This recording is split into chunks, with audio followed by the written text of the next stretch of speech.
Sebastian Vettel has refused to be baited by suggestions from Max Verstappen that Ferrari lost its race pace in the US GP as a consequence of a technical directive about fuel flow meters issued in Austin. Everyone is free to say what they want, Vettel said in Brazil. It may not be professional or mature, but I don't want to answer back. Isn't it a sign of the times that a lot of people have something to say? The big difference from the past is that a lot of people are being heard, whereas before they were being ignored. Vettel put Ferrari's poor US GP race showing down to a combination of issues involving the conditions, tires, and car setup. The best way to fight back, he said, was to return to normal service.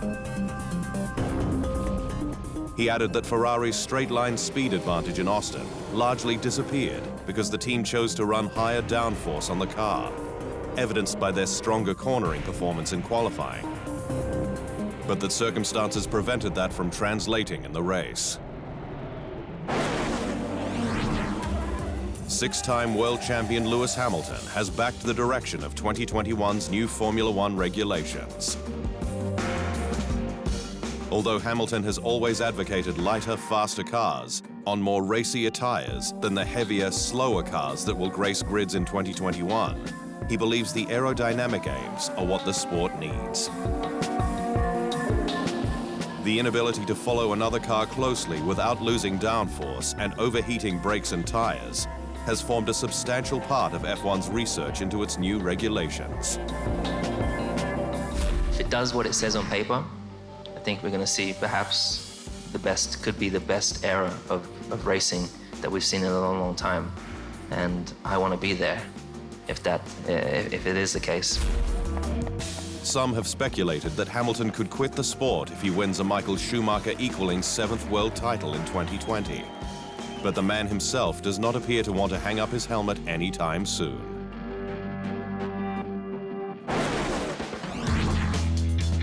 Valtteri Bottas says that his 2019 season is his best in F1 thus far. The 30-year-old Finn got his chance at Mercedes when Nico Rosberg beat Lewis Hamilton to the 2016 World Championship and then promptly announced a surprise retirement from the sport. Then Williams driver Bottas was handed a golden opportunity to drive F1's dominant car. Despite winning races and taking pole positions, 5 to Hamilton's 4 this year heading to Brazil, he has not been able to overcome the dominant driver of his generation. But he won't give up.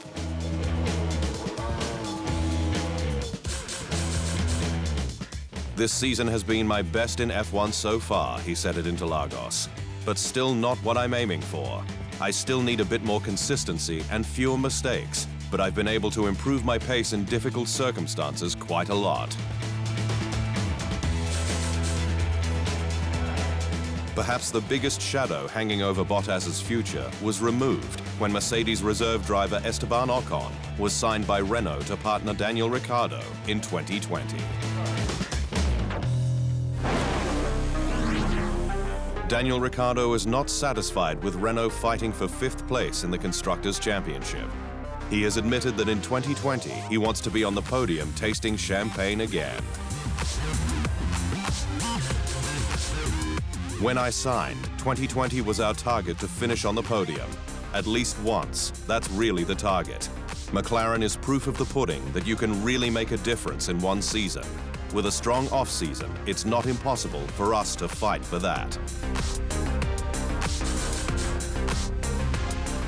Some say that with Renault's future sporting direction under scrutiny within the company, such progress may be a requirement if Renault is to stay in F1 beyond 2021.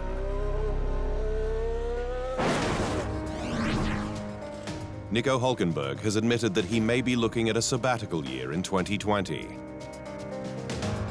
Hülkenberg, speaking in Brazil, admitted that his future is undefined. With no F1 seats available, it looks like I won't be on the grid. It's not a retirement, but it's maybe a year out. What happens in the future? That's unclear, but this is a fast-moving business. I'm cool with that. A multiple champion in the junior categories, and a Le Mans 24-hour winner. Hulkenberg has ruled out racing in the new Formula E season, which kicks off with a double-header in Riyadh next weekend.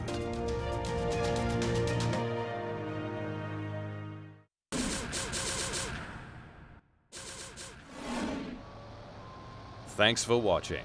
To stay up to speed on all things Formula One, make sure you hit the subscribe button.